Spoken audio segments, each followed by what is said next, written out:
After the Mongol Storm, how the world healed from Genghis Khan's empire. The dust had not yet settled over the cities when the first merchants began to walk again along the Silk Road. Smoke still rose from the ruins of Samarkand, Nishapur lay in rubble, and the rivers of China ran red with memory. Yet even as the hoofbeats of Mongol cavalry still echoed across the steppes, the world had already begun its long journey of recovery. This is not a story of conquest, but of survival. Not of destruction, but of renewal. It is the story of how humanity healed from one of history's greatest catastrophes. The Mongol conquests of the 13th century represented an unprecedented catastrophe for human civilization. Between 1206 and 1368, the armies of Genghis Khan and his successors carved out the largest contiguous land empire the world has ever known, stretching from the Pacific Ocean to the Mediterranean Sea. In their wake, they left between 30 and 40 million dead, roughly 11% of the world's population at the time. Entire cities vanished from maps. Irrigation systems that had sustained civilizations for millennia lay shattered. Libraries burned. Scholars perished. Agricultural lands reverted to wilderness. Yet within a century of the Mongols' greatest devastations, trade flourished again across Eurasia. Within 2 centuries, many of the conquered regions had rebuilt their cities, restored their populations, and in some cases surpassed their former glory. The Islamic world experienced a cultural renaissance. China emerged as the world's most advanced economy. Russia began its transformation into a great power. Europe received an influx of knowledge and technology that would help spark its own renaissance. How did this happen? How does a world heal from such comprehensive destruction? The answer lies not in grand political movements or the actions of individual leaders, but in the countless small acts of rebuilding the resilience of ordinary people, the flexibility of cultural traditions, and the unexpected ways that even catastrophe can create opportunities for renewal. The immediate aftermath of Mongol conquest resembled an apocalypse. When the Mongol armies swept through a region, they employed a deliberate strategy of terror. Cities that resisted faced total annihilation. In Nishapur, after the Mongols killed the husband of Genghis Khan's daughter in battle, they massacred the entire population and erected pyramids of severed heads. In Merv, one of the great cities of medieval Islam, the Mongols reportedly killed over 1 million people. Chroniclers speak of survivors wandering through streets filled with corpses, searching for relatives among the dead. The destruction went beyond human casualties. The Mongols understood that the power of settled civilizations rested on their infrastructure. In Khwarezm and Transoxiana, they systematically destroyed the Khanate systems, underground canals that brought water to cities and farms in arid regions. These engineering marvels had taken centuries to build.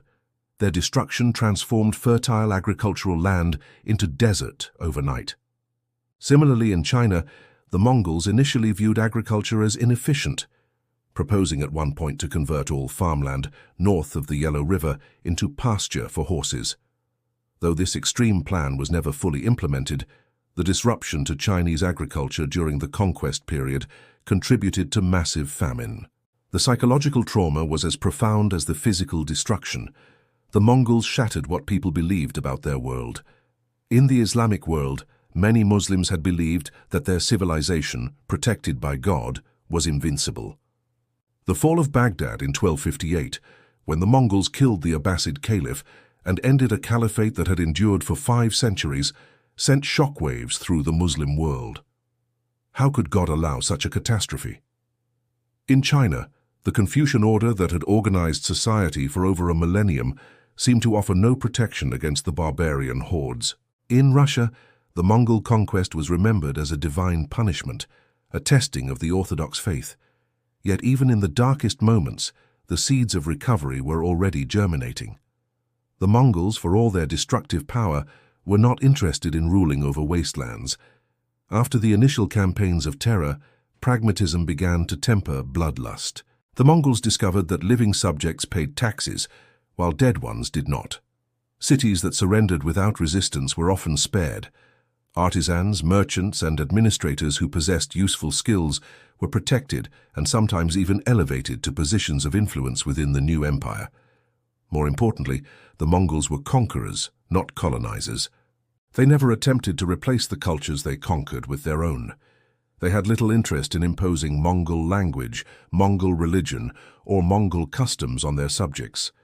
This cultural laissez-faire attitude, born partly from pragmatism and partly from the Mongols' own religious tolerance, allowed conquered peoples to maintain their cultural identity even under foreign rule. Literature thrived as well. Persian poetry in particular flourished, with poets like Hafez of Shiraz creating works that remain classics of world literature. The great epic histories written during this period, including Rashid al-Din's World History and Hamdallah Mustafi's geographical and historical works, represented sophisticated attempts to understand and record the changed world the Mongols had created, yet the recovery was incomplete. Mesopotamia, once the garden of the world, never fully recovered from the destruction of its irrigation systems. The population of Iraq may have been only 1/5 in the 15th century what it had been in the 12th. The region's decline would have lasting consequences for the balance of power in the Islamic world, shifting the center of gravity westward to Ottoman Turkey and Mamluk Egypt, and eastward to Persia and Mughal India. Russia's experience under Mongol rule shaped its development in profound ways that echoed through centuries. The Mongols conquered the Russian principalities in 1237–1240 in a campaign of extraordinary brutality. Kiev, the mother of Russian cities, was utterly destroyed. Contemporary accounts speak of fields of skulls and bones, visible years after the conquest. The Russian principalities became tributaries of the Golden Horde, the western portion of the Mongol Empire. The Mongol period in Russian history, known as the Tatar Yoke, lasted for over 2 centuries. During this time, Russian princes had to travel to the Mongol capital to receive patents confirming their right to rule. They paid heavy tribute. They provided soldiers for Mongol armies. The Mongols could depose princes who displeased them and launch devastating punitive raids against rebellious cities. Yet the Mongols generally did not occupy Russian lands directly. Russian princes continued to rule their own territories, collect their own taxes, and maintain their own courts. The Orthodox Church, which the Mongols exempted from taxation as part of their policy of religious tolerance, actually grew stronger during this period. Monasteries became centers of cultural preservation and economic power. Recovery in Russia was a gradual process of political consolidation under the shadow of Mongol power. The Principality of Moscow, relatively insignificant before the Mongol conquest, rose to prominence partly by serving as the Mongols' chief tax collector among the Russian principalities.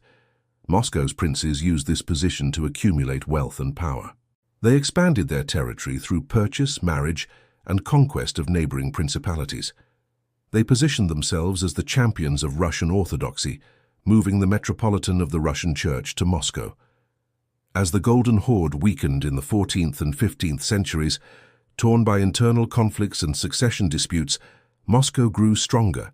The process culminated in 1480, when Ivan III simply stopped paying tribute to the Mongols. The expected Mongol retaliation never came. The Golden Horde was too weak and divided. This moment, known as the Great Stand on the Ugra River, marked the formal end of Mongol rule over Russia. But the Mongol influence did not end with political independence. Russian recovery from Mongol rule involved absorbing and adapting many Mongol practices. The Russians adopted Mongol military techniques, including the use of light cavalry and composite bows. They adopted Mongol administrative practices, including a sophisticated postal system and census methods. The Russian word for money, denga, comes from the Mongol word tanga. Many Russian noble families, including some of the most prominent, descended from Mongol or Turkic warriors who entered Russian service. More profoundly, some historians argue that the Mongol period shaped Russian political culture in lasting ways. The autocratic power of later Russian czars, the centralized administrative system, the weak tradition of urban autonomy, all these, some scholars contend, reflected Mongol influence more than earlier Russian or Byzantine traditions. Whether or not this interpretation is correct, it is clear that Russia's recovery from Mongol conquest involved not simple restoration of what had been before, but the creation of something new that synthesized Russian and Mongol elements. Central Asia, the homeland of the Mongols themselves, experienced a different sort of transformation. Here the Mongol conquests initially devastated the sophisticated urban civilizations of the Silk Road. Cities like Bukhara and Samarkand, ancient centers of learning and commerce, were destroyed or severely damaged. The complex irrigation systems that sustained agriculture were disrupted, yet Central Asia also benefited from being at the heart of the new Mongol Empire. As the various Mongol Khanates stabilized, Central Asian cities became crucial nodes in the Eurasian trading network. Samarkand in particular experienced a remarkable renaissance, especially under the rule of Timur, Tamerlane, in the late 14th century. Timur himself was a paradoxical figure in the story of recovery. A Turco-Mongol ruler who claimed descent from Genghis Khan, Timur launched conquests that rivaled the original Mongol invasions in their destructiveness. His campaigns killed millions. He erected towers of skulls like his ancestors. Yet he also made Samarkand into one of the world's most magnificent cities, bringing back scholars, artisans, and treasures from across his empire. Under his successors, the Timurid period became one of the great ages of Islamic civilization, producing astronomers like Ulugh Beg, poets like Jami, and the architectural wonders of Samarkand and Herat. The recovery of Central Asia illustrates an important pattern. Recovery from the Mongol catastrophe often came through synthesis rather than simple restoration. The great cities of the post-Mongol period were not mere copies of what had existed before. They were cosmopolitan centers that combined Turkic, Persian, Mongol, and Chinese influences into something new. Europe's relationship with the Mongol conquests was different from that of Asia and the Middle East. The Mongols invaded Eastern Europe in 1241-1242, crushing Hungarian and Polish armies and spreading panic across the continent. Then, suddenly, they withdrew, called back by the death of the Great Khan and the succession crisis that followed. Europe was spared the full force of Mongol conquest. But Europe was not spared the effects of the Mongol Empire. The Pax Mongolica opened routes for European merchants, missionaries, and travelers to reach East Asia. The most famous was Marco Polo, but he was far from alone. European merchants established trading posts in Mongol lands. Franciscan missionaries traveled to the Mongol court, hoping to convert the Khans to Christianity. The papacy sent several embassies to the Mongols, seeking allies against the Muslims. These contacts brought new knowledge to Europe. Reports of Mongol military tactics influenced European warfare. Stories of paper money, printing, and Chinese porcelain sparked European interest in Eastern technologies.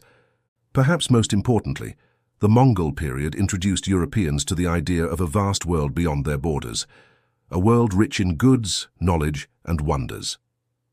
The Mongol Empire also facilitated transfers of technology that would transform Europe. The exact routes of transmission remain debated by historians, but during the Mongol period, several crucial technologies moved westward from China to Europe: gunpowder and firearms, the magnetic compass, block printing, and paper money. These technologies would play crucial roles in European expansion and development in subsequent centuries. The most devastating impact of the Mongol Empire on Europe was unintentional: the Black Death. The plague bacterium traveled along the trade routes that the Mongols had secured, reaching the Black Sea port of Kaffa in 1347. From there, Italian merchant ships carried it to Europe, where it killed between 1/3 and 1/2 of the population in the worst pandemic in European history. Yet even this catastrophe had complex consequences. The massive population loss led to labor shortages that improved conditions for surviving peasants. The social and economic disruption weakened the feudal system. The psychological trauma of the plague contributed to religious and cultural changes that would eventually lead to the Reformation and Renaissance. Europe's recovery from the Black Death involved significant social transformation, not simple restoration of the pre-plague order. The process of recovery from Mongol conquest involved more than rebuilding infrastructure and reviving economies. It required cultural and psychological healing as well. How did people make sense of what had happened to them? How did they integrate the catastrophe into their understanding of history and their place in the world? Different civilizations developed different narratives about the Mongol conquests. In the Islamic world, Many Muslims initially interpreted the Mongol invasions as divine punishment for the sins of the Muslim community. But as the Mongols converted to Islam, this interpretation became more complex. Muslim historians began to see the Mongol conquest as part of God's plan, a way of bringing new peoples into the Islamic fold and revitalizing a stagnant civilization. Chinese historians eventually integrated the Yuan dynasty into their traditional cyclical view of history. Just as previous dynasties had risen and fallen according to the mandate of heaven, so too had the Yuan risen when it possessed virtue and fallen when it lost virtue.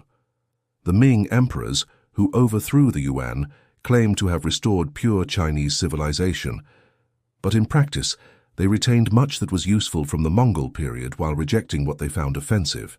Russian chroniclers interpreted the Mongol conquest as a test of faith, a trial sent by God to purify the Russian people. The Orthodox Church emerged from the Mongol period stronger than ever, and Russian religious writers emphasized how faith had sustained the Russian people through their time of tribulation. This narrative of suffering and endurance would become central to Russian identity. Europeans, who had largely escaped Mongol conquest, developed their own narratives about the Mongols. Initially, Europeans hoped the Mongols might be allies against Islam, but as the Mongol threat receded and reports of Eastern wealth reached Europe, the Mongol Empire became more a source of fascination than fear. The travel accounts of Marco Polo and others fed European fantasies about the riches and wonders of the East. These narratives were not merely stories people told themselves for comfort. They shaped how societies rebuilt. The Islamic emphasis on the Mongols as potential converts led to efforts to Islamize Mongol rulers and integrate Mongol warriors into Islamic society. The Chinese emphasis on the mandate of heaven legitimized the Ming overthrow of the Yuan and justified Ming claims to restore proper order. The Russian emphasis on Orthodox faith strengthened the Church and made religion central to Russian identity. European fascination with Eastern wealth would eventually fuel the age of exploration, as Europeans sought sea routes to the riches of Asia. The demographic recovery from the Mongol conquests was slow and uneven. Accurate population statistics for the medieval period are notoriously difficult to obtain, but rough estimates suggest the magnitude of the catastrophe and the length of recovery. China's population before the Mongol conquest may have been as high as 120 million. By the end of the Mongol Wars, it had fallen to perhaps 60 million, a loss of half the population through death, flight, and collapse of the birth rate. It took roughly 2 centuries, well into the Ming period, for China's population to return to pre-Mongol levels. Persia's population before the Mongol invasion has been estimated at 2.5 million. After the conquest, it may have fallen as low as 250,000 in some regions, a catastrophic 90% decline. Full recovery took even longer than in China. Some areas of Persia did not return to pre-Mongol population levels until the 19th or even 20th century. Central Asia's population, which may have been several million before the Mongol period, declined drastically and recovered very slowly. The destruction of irrigation systems and the shift from settled agriculture to pastoralism meant that the region could not support as many people. Even today, much of Central Asia is less densely populated than it was before the Mongol conquests. Russia's population recovery was faster than Persia's, but slower than China's. The Russian principalities had been less densely populated than China or the Islamic heartlands to begin with, and the Mongol rule, while extractive, was not as directly devastating after the initial conquest. Moreover, Russian agricultural colonization gradually expanded into new lands, particularly northward into forested regions that the Mongols did not control. This demographic recovery was not simply a matter of birth rates exceeding death rates. It involved migration, agricultural expansion, and technological change. In China, the Ming Dynasty sponsored large-scale migration projects, moving millions of people into underpopulated regions. In Russia, peasants migrated northward and eastward, bringing new lands under cultivation. In the Islamic world, nomadic pastoralists and settled farmers negotiated new relationships, sometimes competitive, sometimes symbiotic. Agricultural recovery was fundamental to all other recovery. Without sufficient food production, populations could not grow, cities could not be sustained, and trade could not flourish. The Mongol conquests had severely damaged agricultural systems across Eurasia, and restoring these systems was a massive undertaking. In China, agricultural recovery benefited from the deep technical knowledge embedded in Chinese farming traditions. Chinese agricultural manuals, which had been copied and preserved in libraries and monasteries, contained detailed instructions on crop rotation, irrigation, fertilization, and pest control. As stability returned, farmers could once again apply these techniques. The Ming government actively promoted agricultural recovery, sponsoring irrigation projects, distributing seeds, and publishing new agricultural handbooks. Chinese farmers also began growing new crops introduced along the trade routes. Cotton, which had been grown in limited areas of China before the Mongol period, spread widely during the Yuan and Ming dynasties, becoming an important cash crop. New varieties of rice from Southeast Asia allowed cultivation in previously marginal areas.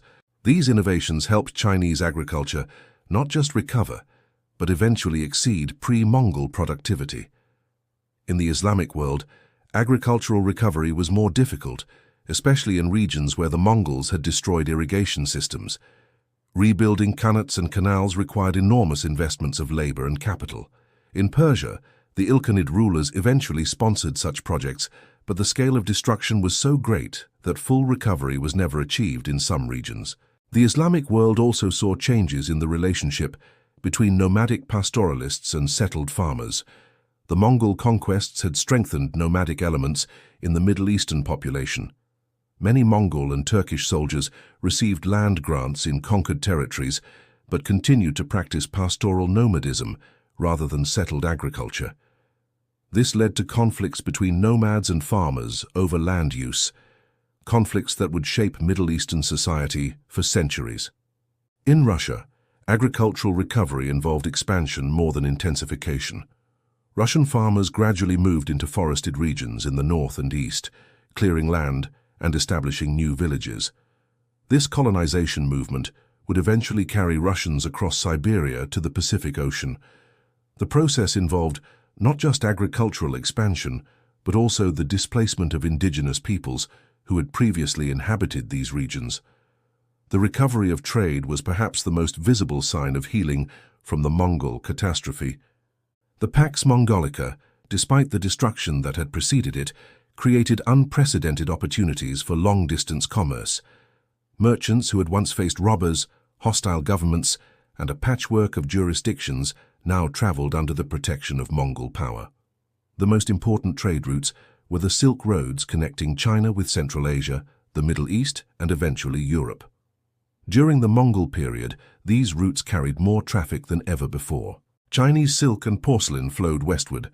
Silver, horses, and manufactured goods flowed eastward.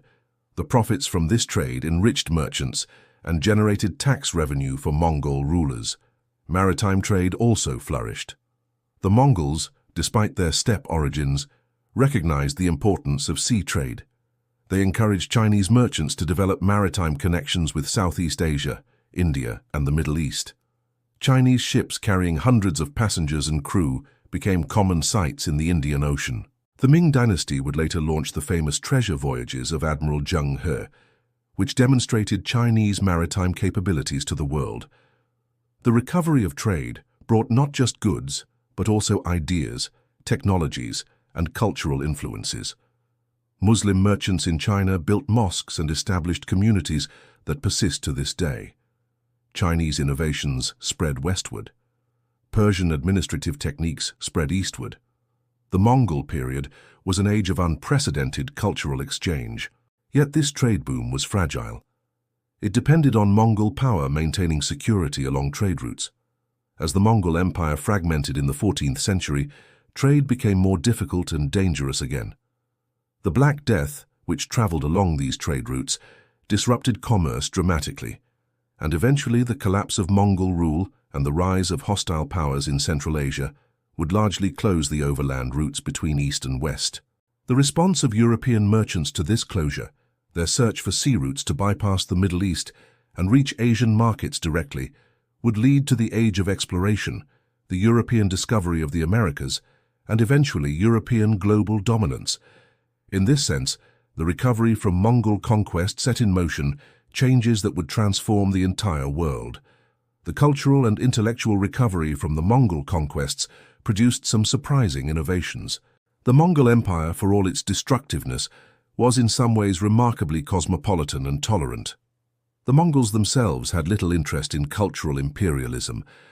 They employed administrators and artisans from whatever ethnic group seemed most capable, regardless of religion or background.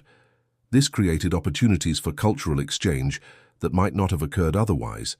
In the Mongol capital of Karakorum, and later in the various successor capitals, scholars and artisans from across Eurasia worked side by side. Chinese engineers worked on Persian irrigation projects. Persian astronomers studied in Chinese observatories. Muslim merchants traded in Buddhist cities. One striking example of cultural synthesis was Rashid al-Din's Jami al-Tawarikh, or Compendium of Chronicles. Written in Persian at the Ilkhanid court in the early 14th century, this was perhaps the first true world history. Rashid al-Din employed Chinese, Indian, Mongol, Christian, and Muslim scholars to help him compile information about the history of all known peoples. The result was a work of unprecedented scope, covering not just the Middle East but China, India, Central Asia, and even Europe. Artistic exchange flourished as well. Persian miniature painting, which had its own sophisticated traditions, absorbed Chinese techniques of brushwork and landscape painting. The result was a new style that combined Persian narrative and decorative sensibilities with Chinese naturalism. Chinese porcelain makers, in turn, began producing wares designed to appeal to Middle Eastern tastes, with shapes and decorative motifs borrowed from Islamic metalwork. Architecture showed similar patterns of synthesis. The great buildings of the Ilkhanid period combined Persian, Central Asian, and Chinese architectural elements. The tomb of Olyaitu at Sultaniya features a distinctive double-shell dome that some historians believe was influenced by Chinese architectural techniques. Later buildings in Central Asia under Timurid rule combined influences from across Eurasia into a distinctive Central Asian Islamic style. Scientific and technical exchange accelerated. The Mongols, recognizing the practical value of astronomical knowledge for calendar making and astrology, patronized observatories and supported scholars. The Maragay Observatory in Persia, established under Ilkhanid patronage, brought together astronomers from across the Islamic world and beyond. Their work, which included some of the most accurate astronomical observations ever made in the pre-telescopic era, influenced later Islamic astronomy and eventually reached Europe. Medical knowledge also traveled along Mongol routes. Physicians trained in different traditions, Chinese, Persian, Greek, Arab, exchanged ideas and techniques. Medical texts were translated from one language to another. While there was not always mutual comprehension or acceptance of different medical systems, the exchange planted seeds that would later flower in new medical syntheses. The religious landscape of Eurasia was also transformed by the Mongol conquests and the subsequent recovery. The Mongols themselves were religiously tolerant, partly from policy and partly from their shamanistic background, which did not claim exclusive access to truth. This tolerance created space for religious diversity and exchange. In the early Mongol Empire, the Mongol ruling class maintained its traditional shamanic practices while showing interest in various foreign religions. Genghis Khan and his immediate successors consulted with Buddhist monks, Muslim mullahs, Christian priests, and Taoist sages. They exempted all religious institutions from taxation. This policy served practical purposes. The Mongols needed the cooperation of religious leaders to govern their diverse subjects, but it also reflected genuine openness to different spiritual traditions. As the Mongol Empire fragmented into separate khanates, different branches of the ruling family adopted different religions. The Ilkhanids in Persia converted to Islam. The Yuan in China patronized Tibetan Buddhism while tolerating other faiths. The Golden Horde in Russia eventually converted to Islam as well, though they continued to tolerate Orthodox Christianity among their Russian subjects. These conversions had profound effects on the recovery process. When the Ilkhanids converted to Islam, they became patrons of Islamic culture. sponsoring the construction of mosques, madrasas, and shrines. They supported Islamic scholars and artists. This patronage was crucial to the cultural renaissance in Persia and Iraq during the late 13th and 14th centuries. Similarly, the Yuan dynasty's patronage of Tibetan Buddhism led to a flowering of Buddhist art and architecture in China. The White Stupa in Beijing, built under Yuan rule, became an iconic symbol of the dynasty. Tibetan monks gained unprecedented influence in Chinese political and cultural life. This strengthened ties between Tibet and China that would shape their relationship for centuries. The religious tolerance of the early Mongol period also facilitated the spread of various faiths. Christianity, in its various forms, spread along the trade routes into Central Asia and China. Nestorian Christians, who had been persecuted in the Byzantine Empire, found safe haven in Mongol lands. Catholic missionaries followed the trade routes eastward, establishing a short-lived Catholic archbishopric in Beijing. Islam also expanded its reach during this period. Muslim merchants traveled throughout the Mongol Empire, establishing communities wherever they went. The conversion of Mongol rulers to Islam in several khanates created new opportunities for Islamic missionary activity. Islam spread into new regions of Central Asia, Russia, and China during and after the Mongol period. Yet religious tolerance had its limits. Conversion of Mongol rulers to particular faiths sometimes led to persecution of other religions. The conversion of the Ilkhanids to Islam was followed by the destruction of churches and synagogues in some areas. In China, the Yuan dynasty's patronage of Tibetan Buddhism created resentment among Taoist and Confucian scholars. When the Ming dynasty overthrew the Yuan, there was a backlash against foreign religions, including a persecution of Buddhism. The long-term religious effects of the Mongol period were complex and varied by region. In the Islamic world, the Mongol conquest strengthened Islam in some ways by bringing new converts and by creating a more cosmopolitan Islamic culture, while weakening it in others by destroying the Abbasid Caliphate and devastating Islamic centers of learning. In China, the Mongol period introduced new religious diversity, but also strengthened the association between foreign rule and foreign religion, which would later lead to suspicion of foreign faiths. In Russia, the Mongol period strengthened Orthodox Christianity by giving the church privileged status and making it a symbol of Russian identity. Political recovery from Mongol conquest took various forms in different regions. In some areas, native dynasties eventually overthrew Mongol rule and claimed to restore traditional order. In others, Mongol successor states gradually acculturated to local traditions while maintaining nominal Mongol identity. In still others, new political formations emerged that synthesized Mongol and indigenous elements. The Ming dynasty in China represented the most dramatic example of the first pattern. Founded by Zhu Yuanzhang, a former Buddhist monk who led a successful rebellion against Yuan rule, the Ming dynasty claimed to restore authentic Chinese civilization after the dark age of Mongol domination.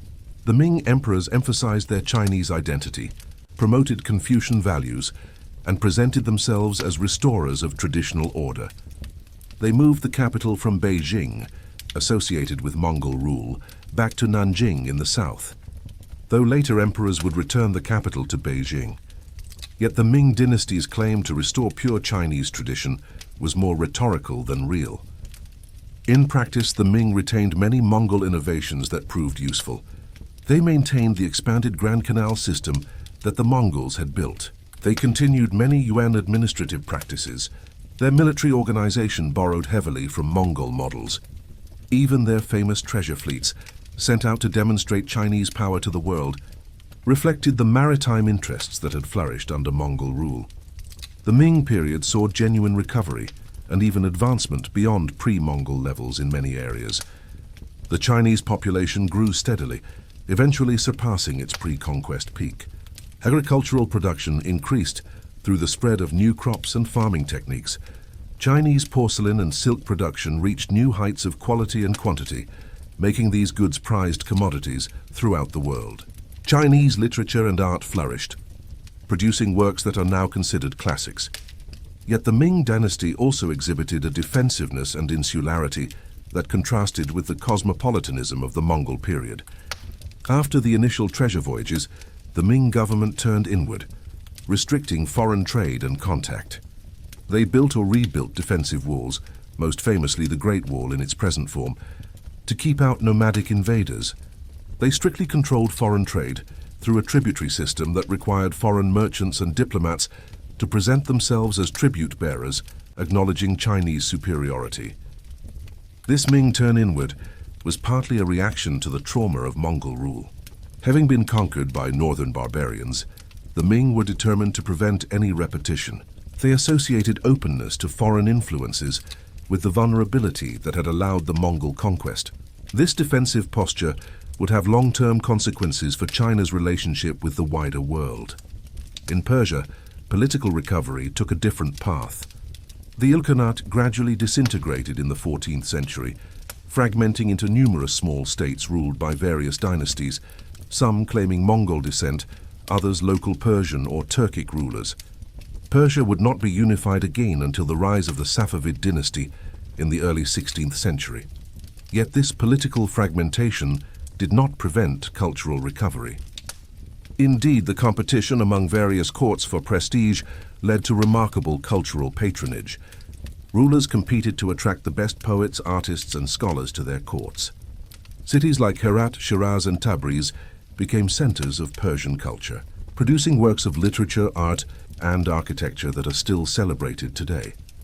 The most dramatic example of post-Mongol political recovery in the Islamic world was the rise of Timur, Tamerlane, in the late 14th century. Timur was a Turco-Mongol ruler who claimed descent from Genghis Khan and consciously modeled himself on the great conqueror. His campaigns of conquest rivaled those of the original Mongols in their scope and brutality. He conquered Persia, Central Asia, parts of India, and the Middle East, defeating both the Ottoman Turks and the Mamluks of Egypt. Timur's conquests might seem to represent a step backward, a new catastrophe requiring new recovery. Yet Timur also made his capital Samarkand into one of the world's most magnificent cities. He brought back artisans, scholars, and treasures from across his empire. Under his patronage and that of his successors, Central Asia experienced a remarkable cultural flowering known as the Timurid Renaissance. The Timurid period produced some of the greatest achievements of Islamic civilization. Ulugh Beg, Timur's grandson, was both a ruler and a brilliant astronomer who built an observatory at Samarkand and compiled astronomical tables of unprecedented accuracy. The poets Jami and Navai created masterpieces of Persian and Turkic literature. Timurid architecture, with its brilliant blue-tiled domes and intricate geometric decorations, set standards that influenced Islamic architecture from India to Turkey. The Timurid Renaissance illustrates a paradox of post-Mongol recovery. Some of the greatest cultural achievements came under rulers who themselves launched destructive conquests. Timur was as brutal as Genghis Khan, yet his empire became a center of high culture. This suggests that the relationship between political violence and cultural creativity is more complex than simple narratives of destruction and recovery might suggest. In Russia, political recovery from Mongol rule was a long, gradual process centered on the rise of Moscow. The Grand Princes of Moscow gradually expanded their territory, absorbed neighboring principalities, and positioned themselves as the natural leaders of the Russian lands. This process accelerated in the 15th century as Mongol power declined. Ivan III, who ruled from 1462 to 1505, is often called Ivan the Great for his role in consolidating Russian independence and power. He married Sophia Paleolog, niece of the last Byzantine emperor, and began using the Byzantine double-headed eagle as his symbol, positioning Moscow as the third Rome, heir to both Rome and Constantinople. He ended tribute payments to the Mongols in 1480. He conquered Novgorod, the last major independent Russian city, bringing it under Moscow's control. Ivan III and his successors built a centralized Russian state that was in many ways more powerful and centralized than the pre-Mongol Russian principalities had been. Some historians attribute this centralization to Mongol influence. The Russian Tsars adopted the absolute authority that the Mongol Khans had exercised. Others see it as a response to the threat of foreign invasion, a determination never again to be vulnerable to conquest. The Russian recovery from Mongol rule was thus not a simple restoration of what had been before. but the creation of a new type of Russian state. This state would expand dramatically over subsequent centuries, eventually conquering much of the former Mongol Empire, including Siberia, Central Asia, and even the Caucasus. In a sense, Russia's recovery from Mongol conquest eventually led to Russia, itself becoming an empire ruling over former Mongol lands. The Mongol successor states themselves underwent significant transformations during the recovery period. The various Khanates, the Golden Horde in Russia, the Ilkhanate in Persia, the Chagatai Khanate in Central Asia, and the Yuan dynasty in China all faced the challenge of ruling settled civilizations with very different cultures from their own nomadic traditions. The Mongols' response to this challenge was generally pragmatic rather than ideological. They adopted whatever practices seemed necessary to govern effectively, while trying to maintain their distinct identity and privileged position. This balancing act proved difficult to sustain over multiple generations. In Persia, the Ilkhanids gradually became Persianized. They converted to Islam, adopted Persian as their court language, alongside Mongolian, married into Persian noble families, and patronized Persian culture. By the fourth generation, the Ilkhanid rulers were more Persian than Mongol in most respects. When the Ilkhanate collapsed in the mid-14th century, its various successor states were ruled by dynasties that claimed Mongol descent, but were culturally Persian or Turkic.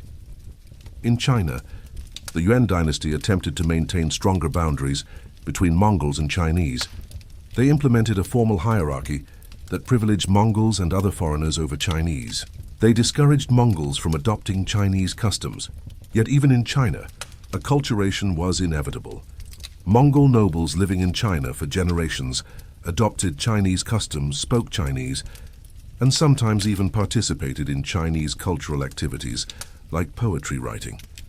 The Golden Horde in Russia showed yet another pattern.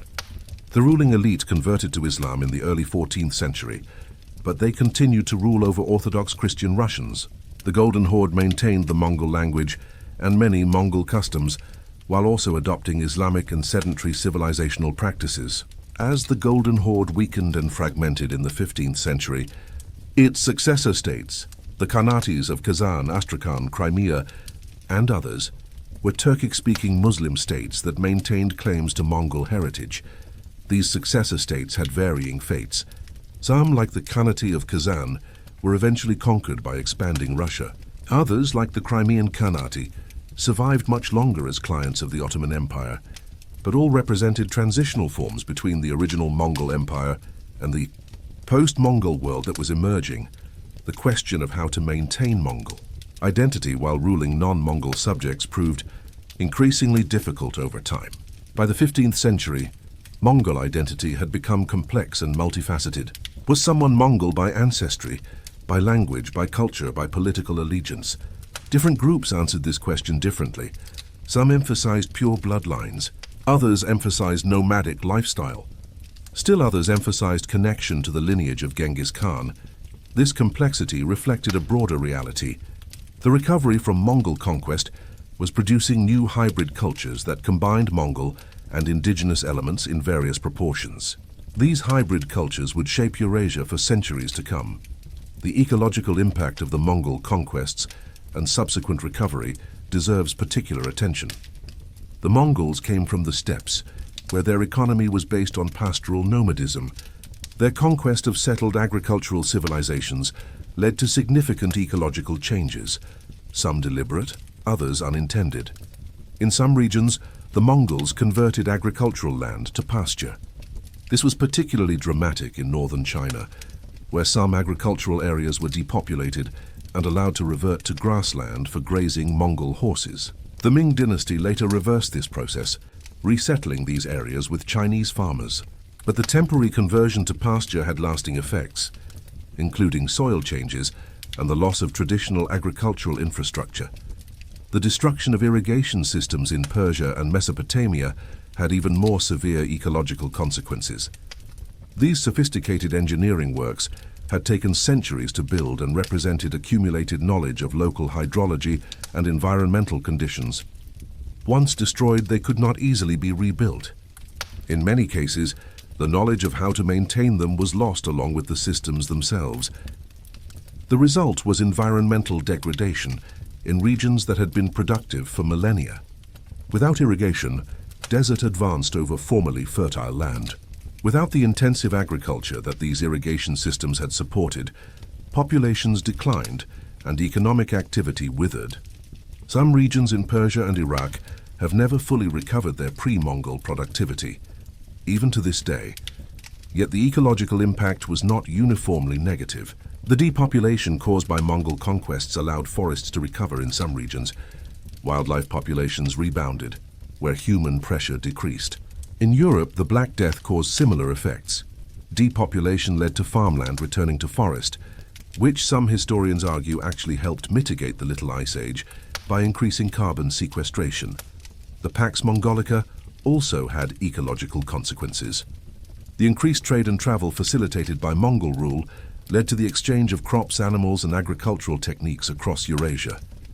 Cotton spread more widely through Asia. New varieties of rice were introduced to different regions. Fruit trees from Central Asia were planted in China. These biological exchanges helped agricultural recovery and in some cases led to increased productivity beyond pre-Mongol levels. The most significant biological exchange, of course, was the plague. The Black Death, which originated in Central Asia and spread along Mongol trade routes, was the most devastating pandemic in human history. It killed roughly 1/3 to 1/2 of Europe's population and caused massive mortality in the Middle East and Asia as well.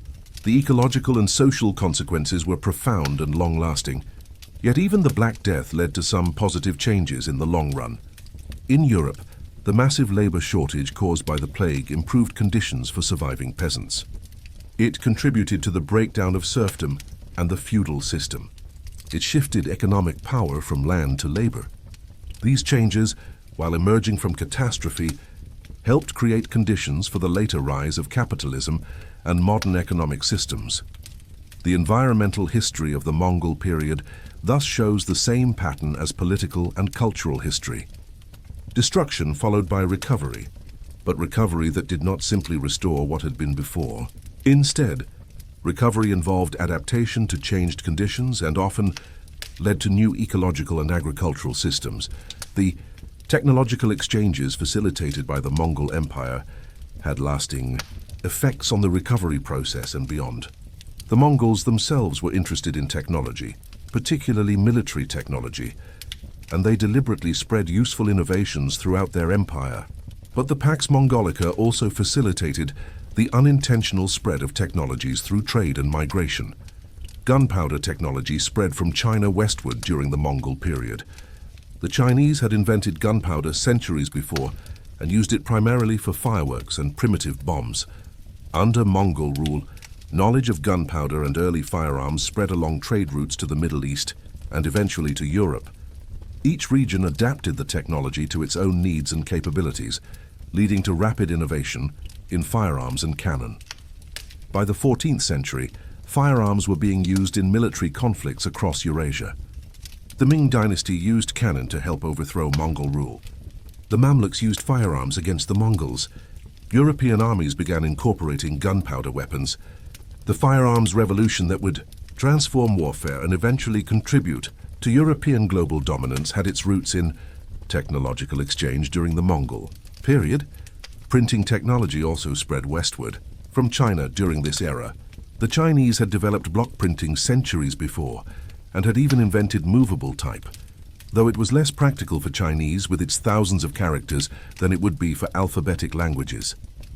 Knowledge of printing reached the Islamic world and eventually Europe, where Johannes Gutenberg would develop his printing press with movable type in the mid-15th century.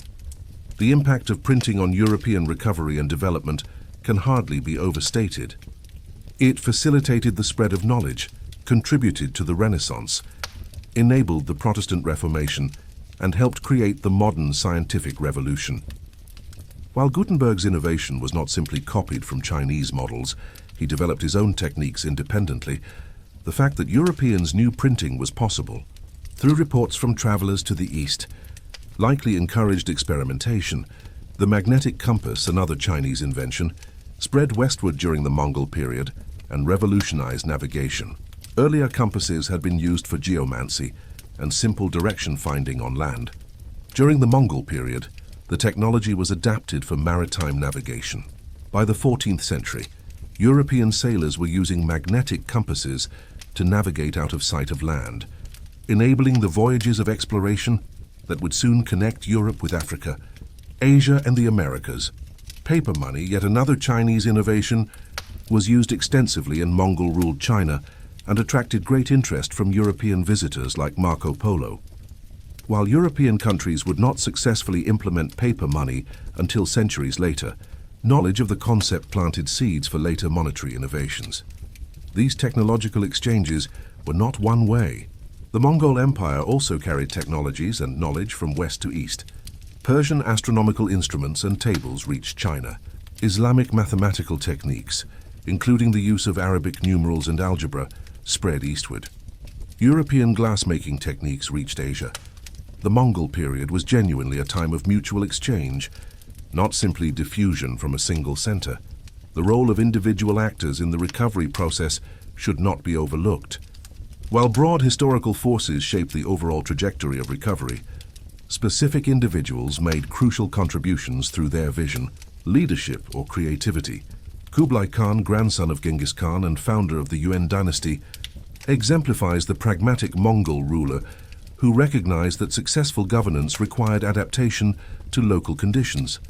Unlike some Mongol leaders who viewed China simply as a source of plunder, Kublai understood that a prosperous China would generate far more revenue than a devastated one. He employed Chinese advisors, revived Confucian ceremonies, though not fully restoring the examination system, and sponsored major public works projects. His patronage of diverse cultures made his court at Dadu a cosmopolitan center. Rashid al-Din, the Persian administrator and scholar, played a crucial role in the intellectual recovery of the Islamic world under Ilkhanid rule. His world history represented an attempt to make sense of the changed world the Mongols had created, integrating the history of many peoples into a single narrative. His administrative reforms helped rebuild Persia's economy and infrastructure. His patronage of scholars and artists contributed to the cultural renaissance in Persia. Timur, for all his brutal conquests, made Samarkand into a magnificent cultural center. His patronage attracted artists, scholars, and artisans from across Eurasia. His grandson Ulugh Beg continued this tradition while also making important contributions to astronomy and mathematics. Without these patrons, the cultural recovery of Central Asia would have been slower and less spectacular. In Russia, figures like Alexander Nevsky, who skillfully navigated between Mongol overlords and Russian princes, helped preserve Russian autonomy and identity during the period of Mongol rule. Later, Ivan III's leadership in consolidating Moscow's power and ending Mongol tribute was crucial to Russian independence and state building. Zhu Yuanzhang, the peasant rebel who founded the Ming dynasty, led the overthrow of Mongol rule in China and established a dynasty that would rule for nearly 3 centuries. His policies, including agricultural reform and bureaucratic reorganization, set the framework for China's recovery from Mongol conquest. These individuals operated within constraints imposed by historical circumstances, but they also made choices that shaped outcomes. Their decisions about patronage, policy, and governance influenced how quickly and thoroughly their societies recovered from Mongol conquest. The gender dynamics of recovery deserve attention as well. The Mongol period disrupted traditional gender relations in various ways, and the recovery process involved negotiating new arrangements. Mongol society traditionally accorded women relatively high status compared to many sedentary civilizations. Mongol women could own property, divorce their husbands, and participate in political discussions. Some Mongol noblewomen wielded considerable power. Sorghaghtani Beki, mother of Kublai Khan, was renowned for her political acumen and played a crucial role in her son's rise to power. When the Mongols conquered sedentary civilizations with different gender norms, tensions arose. In China and the Islamic world, traditional Confucian and Islamic gender ideologies emphasized female subordination and seclusion. Mongol women's relatively greater freedom scandalized some Chinese and Muslim observers. who saw it as evidence of Mongol barbarism. As Mongol rulers became acculturated to the societies they governed, they gradually adopted local gender norms. In China, later Yuan dynasty rulers encouraged Mongol nobles to adopt Chinese customs, including stricter regulation of women's behavior. In Persia, as the Ilkhanids converted to Islam and Persianized, they increasingly adopted Islamic gender practices. Yet the Mongol period also created some openings for women in conquered societies.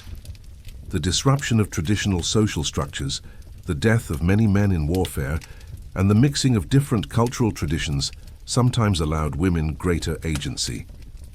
In the Islamic world, some women gained prominence as scholars, poets, or patrons of culture during the post-Mongol period. In China, some widows of men killed during the conquest managed family businesses or estates with unusual independence. The recovery period saw various societies renegotiating gender roles. In China, the Ming Dynasty emphasized Neo-Confucian values that prescribed strict gender segregation and female subordination. This represented a reaction against both the Mongol period and earlier Chinese practices that had allowed women somewhat more freedom.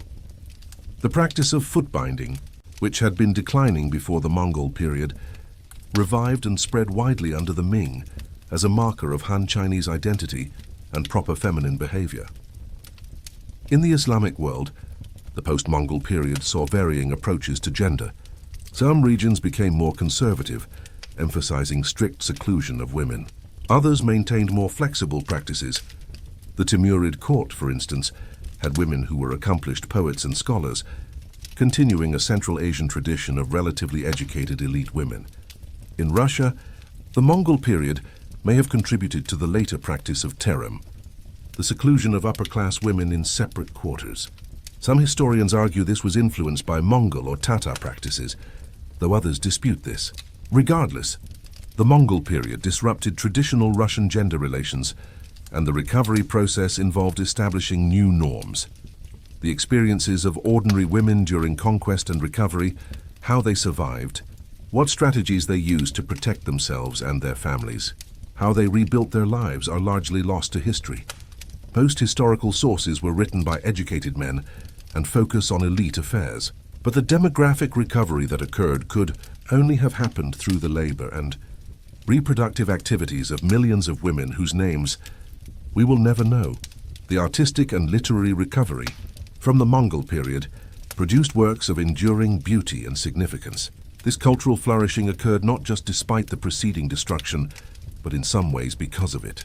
The need to make sense of catastrophe, the mixing of cultural traditions, and the patronage of rulers seeking to legitimize their authority all contributed to remarkable creativity. In Persian literature, the post-Mongol period produced some of the greatest poets in the language. Hafez of Shiraz, who lived in the 14th century, created ghazals, lyric poems, of extraordinary beauty and subtlety. His poetry explores themes of love, wine, divine ecstasy, and spiritual seeking in language that is both accessible and profound. Hafez's tomb in Shiraz remains a pilgrimage site today, and his poetry is still memorized and recited throughout the Persian-speaking world. Jami, who lived in the 15th century under Timurid patronage, was both a prolific poet and a Sufi mystic.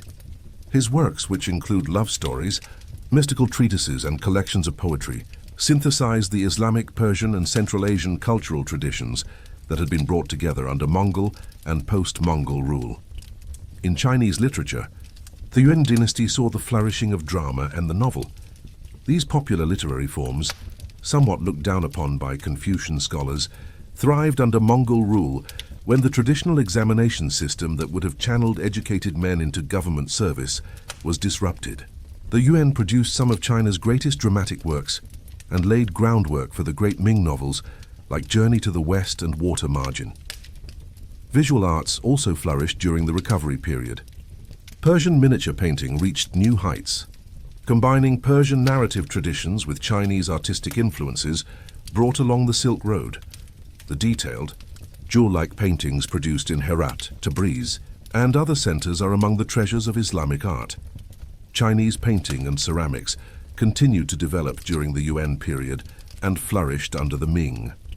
Blue and white porcelain, which became one of China's most famous exports, was perfected during the Yuan dynasty. The technique involved painting designs in cobalt blue on white porcelain. The cobalt pigment was actually imported from Persia, another example of cross-cultural exchange during the Mongol period. Architecture provided perhaps the most visible evidence of recovery. The great buildings erected during and after the Mongol period, mosques, palaces, temples, and tombs, demonstrated that societies had regained the wealth, technical capability, and organizational capacity to undertake massive construction projects. In Persia, the tomb of Uryetu at Sultania, built in the early 14th century, showcased innovative dome construction and brilliant tile decoration. In Central Asia, the buildings of Samarkand under Timurid rule, the Registan, the Bibi Khanim Mosque, the Shah Izinda necropolis, created an ensemble of Islamic architecture that rivals any in the world.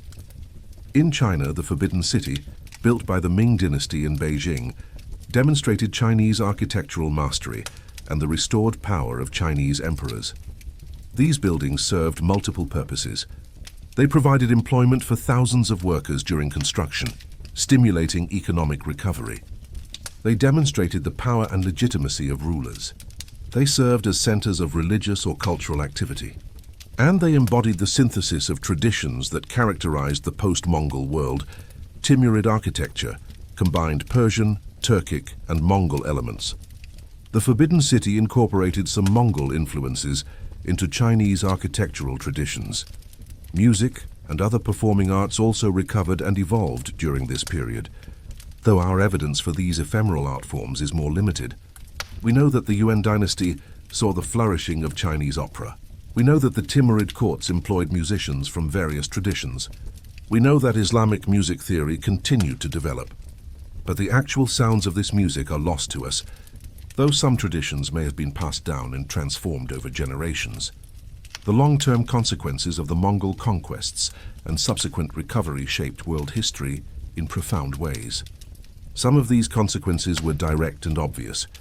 Others were subtle and indirect.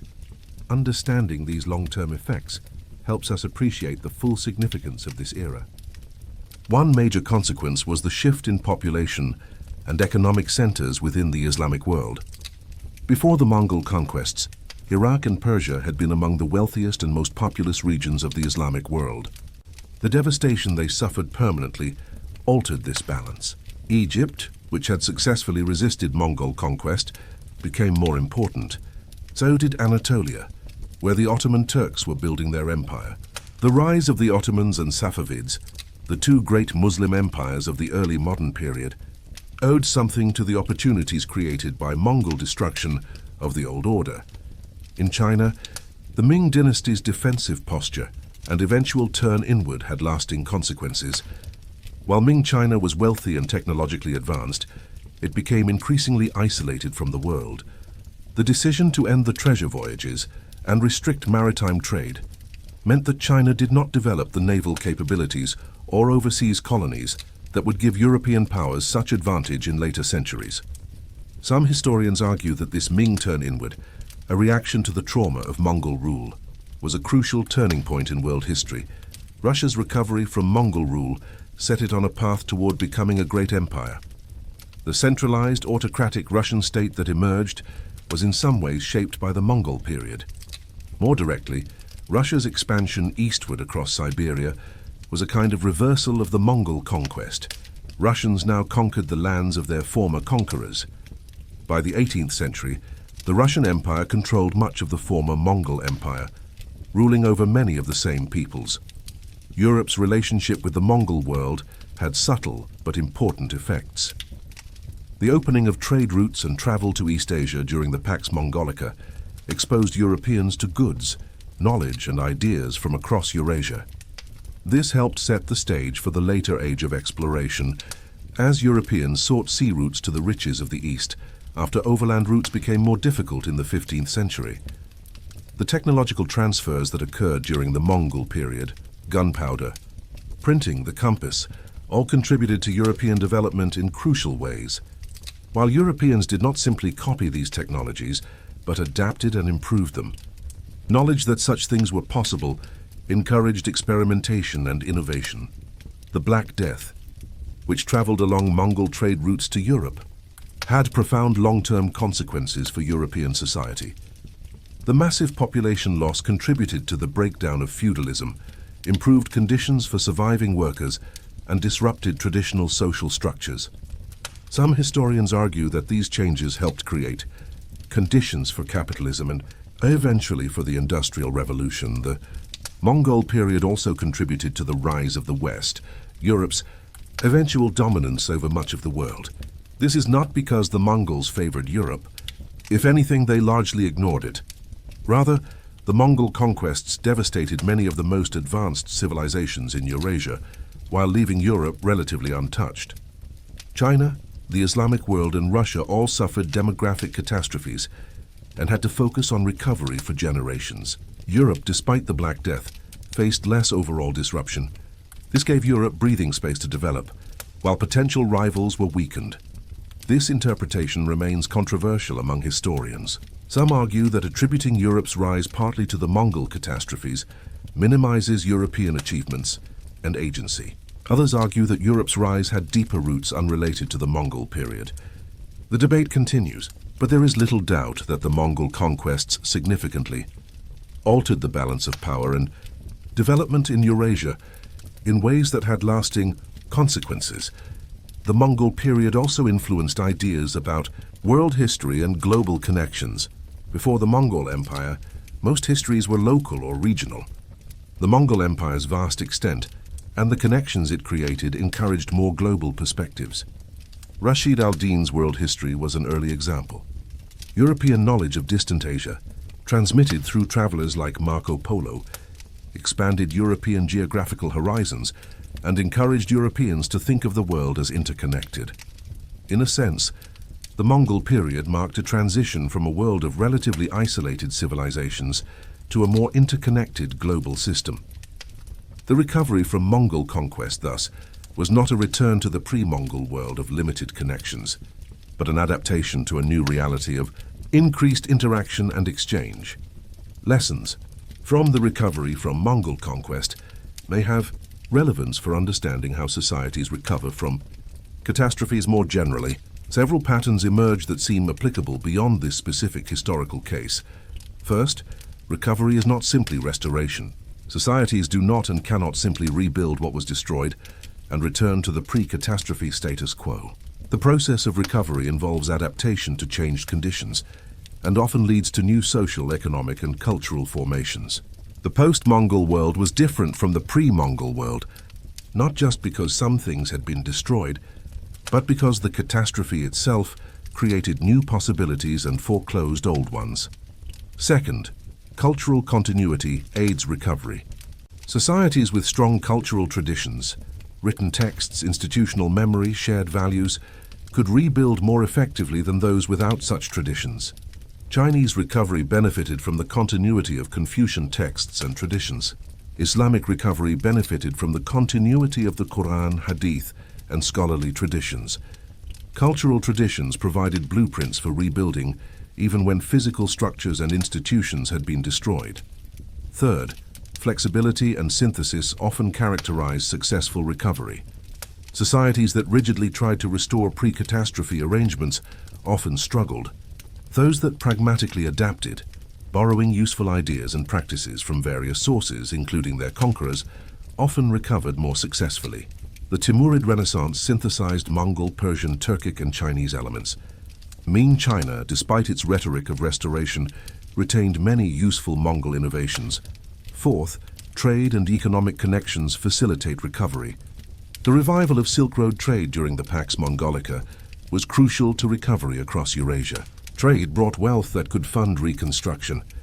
It brought knowledge and technology that could improve productivity. It brought hope through connecting people with the wider world. Fifth, recovery takes time, often generations. The full demographic recovery from Mongol conquest took 1 to 2 centuries in most regions. Cultural and institutional recovery was similarly long-term.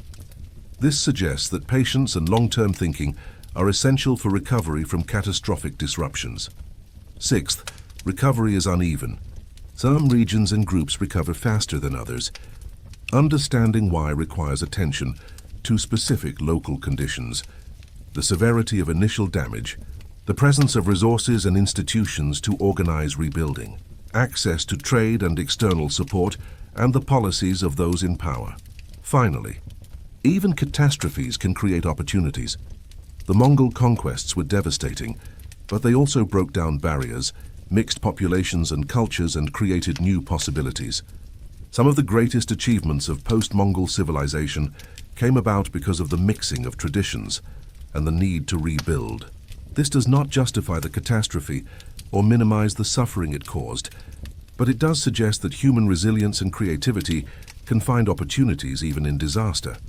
The memory of the Mongol conquests remained vivid for centuries after the events themselves. Different societies remembered the Mongol period differently, constructing narratives that served their own needs and identities. In the Islamic world, the Mongol conquest was remembered as a great catastrophe, but also as a test that Islam ultimately passed. The conversion of Mongol rulers to Islam was interpreted as evidence of Islam's truth and power. Even the mighty conquerors had submitted to guard the cultural flowering that occurred. Under Mongol and post-Mongol rule was celebrated as a renaissance. At the same time, the destruction of Baghdad and the Abbasid Caliphate remained traumatic memories that shaped Islamic political thought for centuries. In China, the Yuan dynasty was incorporated into the dynastic cycle. Confucian historians acknowledge that the Yuan had once held the mandate of heaven, but lost it through misrule, allowing the Ming to rightfully overthrow them. This interpretation minimized the trauma of foreign conquest by fitting it into traditional Chinese historical frameworks. The Qing dynasty, another foreign conquest dynasty established by the Manchus in the 17th century, would use similar arguments to legitimize their own rule. In Russia, the Tatar yoke was remembered as a dark period of foreign domination, but also as a test of faith that the Russian people passed. The Orthodox Church, which had grown stronger under Mongol rule, emerged from the period as a symbol of Russian identity and resistance. Russian national mythology emphasized how Russians had endured and eventually thrown off the Mongol yoke, emerging stronger and more unified. This narrative justified Russian expansion and imperial ambitions as a righteous reversal of the Mongol conquest. In Mongolia itself, memory of the conquests became central to national identity. Genghis Khan was remembered as the great unifier who made the Mongols a world power. The vast empire his descendants ruled was a source of pride. However, the eventual loss of this empire and Mongolia's later subjection to Chinese and then Soviet power made this memory bittersweet. In the 20th century, after Mongolia gained independence, Genghis Khan was rehabilitated as a national hero and symbol of Mongolian identity. These varying memories remind us that history is not just what happened, but how people remember and interpret what happened. The memory of the Mongol conquests shaped identities, justified political actions, and influenced how different societies understood their place in the world. As we reach the end of this long narrative, several themes stand out. The recovery from the Mongol conquests was a complex multi-generational process that varied greatly across different regions. It involved demographic recovery, economic reconstruction, cultural renewal, and political reorganization. It was not simply a matter of rebuilding what had been destroyed, but of adapting to changed conditions and creating new syntheses of old and new elements. The resilience of human societies in the face of catastrophe is remarkable. Despite suffering losses that seemed to threaten civilization itself, the peoples conquered by the Mongols rebuilt their societies, often achieving levels of prosperity and cultural sophistication that exceeded what had existed before. This resilience rested on cultural continuity, institutional memory, human creativity, and the fundamental human drive to survive and flourish. At the same time, recovery was uneven and incomplete. Some regions never fully recovered their pre-Mongol population or prosperity. Some cultural achievements were permanently lost. The trauma of conquest left psychological scars that shaped societies for generations. The recovery process itself created winners and losers, raising some groups and regions while leaving others behind. The Mongol period also represented a turning point in world history. The connections created during the Pax Mongolica, the technologies and ideas exchanged, the political changes wrought by conquest and recovery, all these had lasting effects that shaped the early modern world. In a sense, we still live with the consequences of the Mongol Storm and the long recovery that followed. Understanding how the world healed from the Mongol conquests offers insights into human resilience, the nature of historical change, and the long-term consequences of catastrophe. It reminds us that even the greatest disasters do not permanently crush the human spirit. Given time, resources, and opportunity, human societies can rebuild, recover, and even flourish after devastating losses.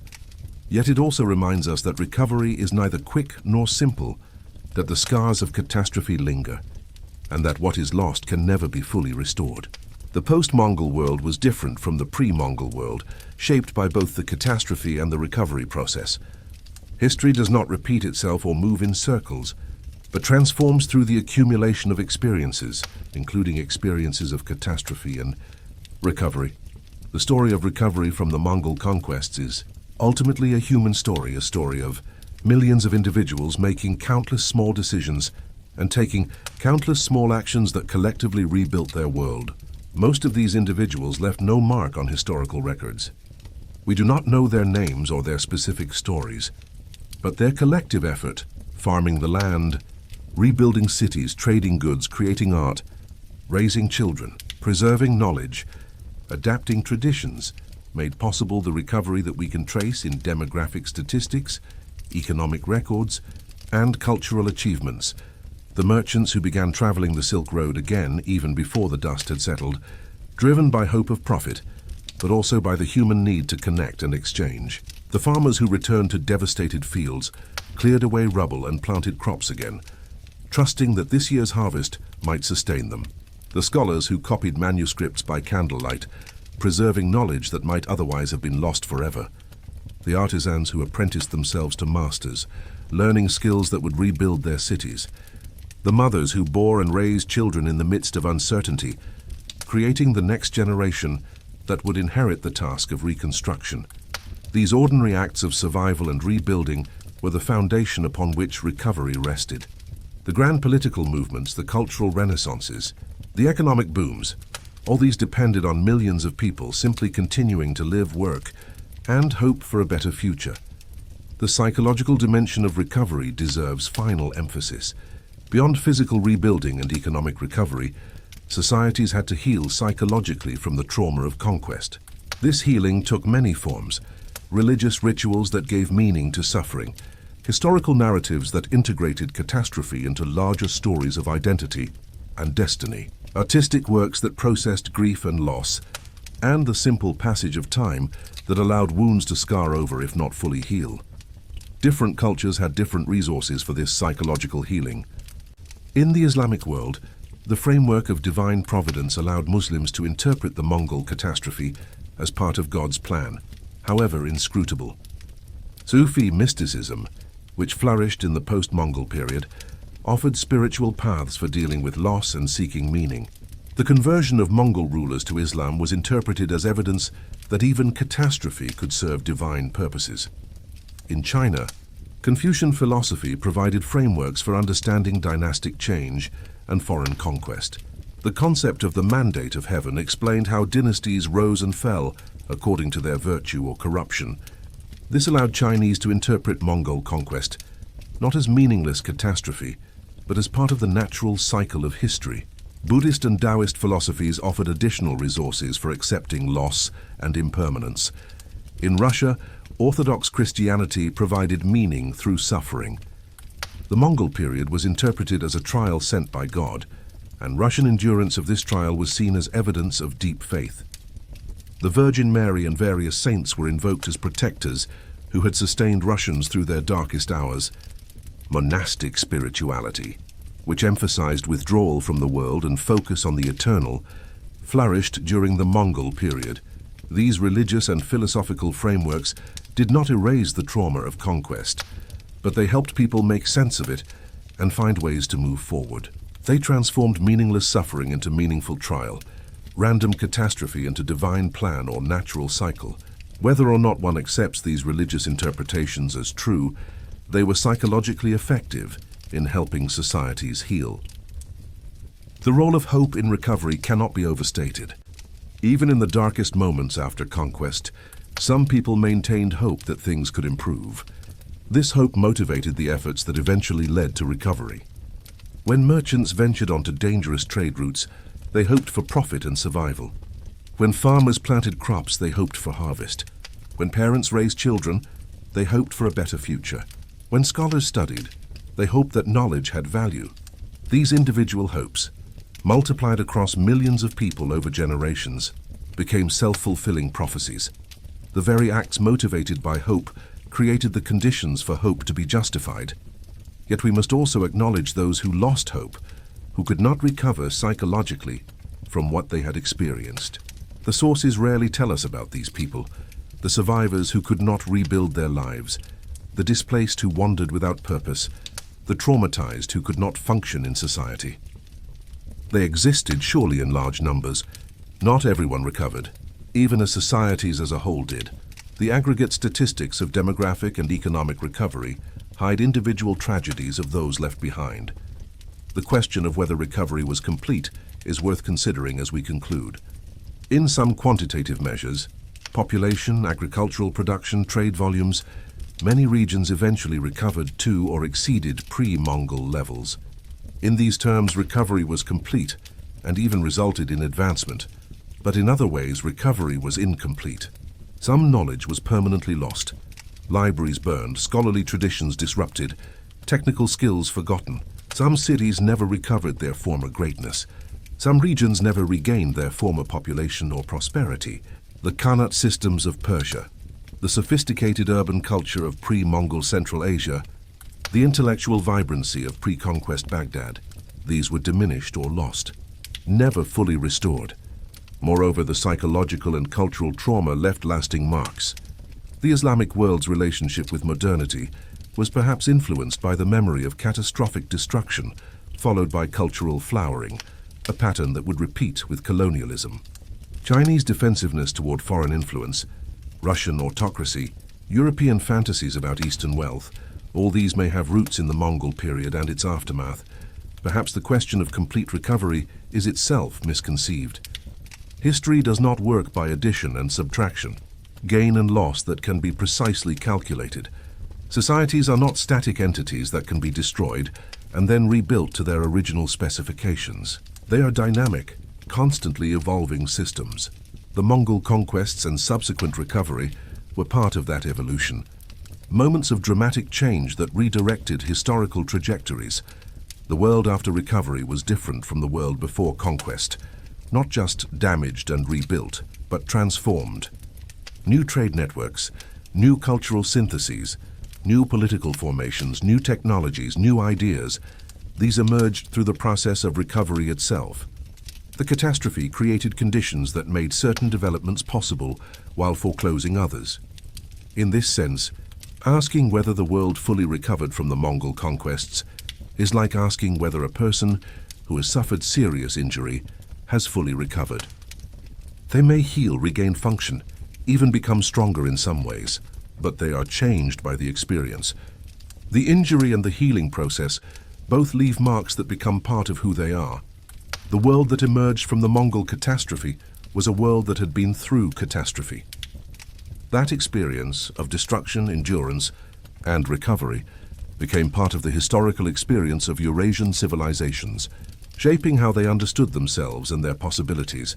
The agency of the conquered peoples in their own recovery is important to emphasize as we conclude. While Mongol rulers made policy decisions that affected recovery, the actual work of rebuilding was done by the conquered peoples themselves. Chinese farmers restored Chinese agriculture. Persian administrators rebuilt Persian infrastructure. Russian princes consolidated Russian territories. Muslim scholars revived Islamic learning. This was not a story of the Mongols magnanimously allowing recovery or enlightened Mongol rule fostering renewal. It was a story of conquered peoples taking advantage of whatever opportunities existed, working within constraints imposed by foreign rule, and gradually rebuilding their societies through their own efforts. The Mongols' main contribution to recovery, paradoxically, was often negative. They stopped conquering, stopped destroying, and established enough security for normal economic activity to resume. Their later contributions, patronage of culture, support for trade, religious tolerance, were important but secondary to the fundamental efforts of ordinary people to rebuild their lives. This pattern, that recovery from catastrophe, depends primarily on the efforts of those affected rather than on the benevolence of those in power, has contemporary relevance. It suggests that supporting recovery requires empowering affected peoples to rebuild, rather than imposing external visions of what recovery should look like. The comparative perspective reveals important patterns. Recovery was fastest and most complete in regions with strong institutional memory and cultural continuity, like China, and slowest in regions where physical infrastructure was most severely damaged and least able to be rebuilt, like Mesopotamia. Access to trade routes accelerated recovery. Pragmatic, accommodating governance facilitated recovery better than new, rigid attempts to impose foreign systems or restore pre-catastrophe arrangements. Exactly. These patterns suggest general principles about recovery from catastrophe that extend beyond the specific case of Mongol conquest. Institutional continuity matters. Cultural resources matter. Economic connections matter. Flexibility and adaptation matter. Time matters. Recovery is measured in generations, not years. And the efforts of ordinary people matter most of all. The environmental dimension of recovery deserves final note. The Mongol conquests caused significant environmental damage in many regions. Destruction of irrigation systems, conversion of farmland to pasture, disruption of careful environmental management practices. Recovery involved not just rebuilding human institutions, but also restoring environmental systems. In some cases, this environmental recovery was successful. Chinese farmers gradually brought abandoned land back into production. Persian engineers rebuilt some of the destroyed Khanate systems. Forests that had been cleared were allowed to regrow in some areas, while in others they were cleared again as agricultural recovery proceeded. In other cases, environmental recovery was incomplete or never occurred. Some regions that had been productive agricultural land before the Mongol conquest remained desert or steppe afterward. The environmental damage was too severe, the knowledge needed to restore complex irrigation systems was lost, or economic conditions did not justify the massive investment required for restoration. This environmental dimension of the Mongol catastrophe and recovery has contemporary resonance. It reminds us that human catastrophes often have environmental dimensions, and that environmental damage can be extremely difficult to reverse. The regions of Persia and Iraq that were devastated by the destruction of irrigation systems in the 13th century have still not fully recovered 8 centuries later. This should give us pause when we consider contemporary environmental degradation. Some damage, once done, may be effectively permanent on human timescales. The global perspective on the Mongol conquests and recovery reveals how interconnected the medieval world was becoming. Events in Mongolia affected Persia. Developments in China influenced Europe. The Black Death spread from Central Asia across the entire Old World. The Mongol period demonstrated that Eurasia was an interconnected system, not a collection of isolated civilizations. This interconnection had profound implications for recovery. No region recovered in isolation. Trade with other regions provided resources and markets that facilitated recovery. Knowledge and technology from elsewhere offered tools for rebuilding. Conversely, continued instability or catastrophe in one region affected others. The Mongol conquests thus accelerated a process of global integration that had been developing slowly for millennia. The world that recovered from Mongol conquest was more interconnected than the world before it. The trade routes established during the Pax Mongolica, even when they later declined, had created connections and awareness that persisted. Europeans knew about China and sought routes to reach it. Muslims traded with India and Southeast Asia. Chinese merchants operated across the Indian Ocean. The groundwork for the early modern world economy was being laid. In this sense, the recovery from Mongol conquest was not just a recovery to previous conditions, but a step toward a more integrated world. The catastrophe had ironically created conditions for greater connectivity. The empire that had destroyed so much had also briefly united vast territories under a single administration. When that empire fragmented, the memory of connection remained, and the benefits of trade and exchange were clear enough that people worked to maintain those connections, even without imperial unity. The lessons of the Mongol conquests and recovery are multiple and complex. They remind us of human fragility, how quickly civilization can be destroyed, how much can be lost in a generation. They demonstrate human resilience, how people rebuild even from catastrophic losses. They illustrate the importance of cultural continuity and institutional memory in preserving civilization. They show how catastrophe can paradoxically create opportunities for innovation and synthesis. They reveal how interconnected the world has long been, with events in one region reverberating across continents. Perhaps most importantly, they remind us that recovery is possible. No matter how complete the catastrophe seems, no matter how total the destruction, human societies can rebuild. The process takes time, generations, not years. It requires immense effort from millions of people. It depends on maintaining hope and cultural identity through dark times, but it can happen. The world did heal from the Mongol Storm, not completely, not uniformly, not without lasting scars, but it healed. Within 2 centuries of the worst devastation, trade flourished across Eurasia again. Great cities were rebuilt. Cultural achievements in art, literature, architecture, and science equaled or surpassed what had come before. New empires arose, the Ming, the Ottomans, the Safavids, Muscovy, that would shape world history for centuries. The people who lived through the conquests and their immediate aftermath could not have imagined this recovery. To them, the catastrophe must have seemed final, the destruction complete, the future hopeless. Yet their descendants would live in a world that had been rebuilt, a world in many ways richer and more connected than what had been destroyed. This gap between immediate experience and long-term outcomes is worth pondering. Those who rebuild after catastrophe rarely live to see the full fruits of their efforts. The farmer who planted crops in devastated fields did not live to see his region prosperous again. The scholar who copied manuscripts did not see the cultural renaissance his work helped make possible. The merchant who ventured onto dangerous trade routes did not witness the commercial boom that would eventually emerge. Recovery is an intergenerational project. Each generation makes its contribution, often seeing only modest results in their own lifetime, trusting that their efforts will benefit their children and grandchildren. This requires a kind of faith, not necessarily religious faith, but faith in the future, faith that effort matters, faith that things can improve even if improvement is not immediately visible. The story of recovery from the Mongol conquests is ultimately a story about time and human effort across time. It is a story about patience, persistence, and hope. It is a story about how the worst catastrophes do not have the final word, about how human creativity and resilience can overcome even the most devastating destruction.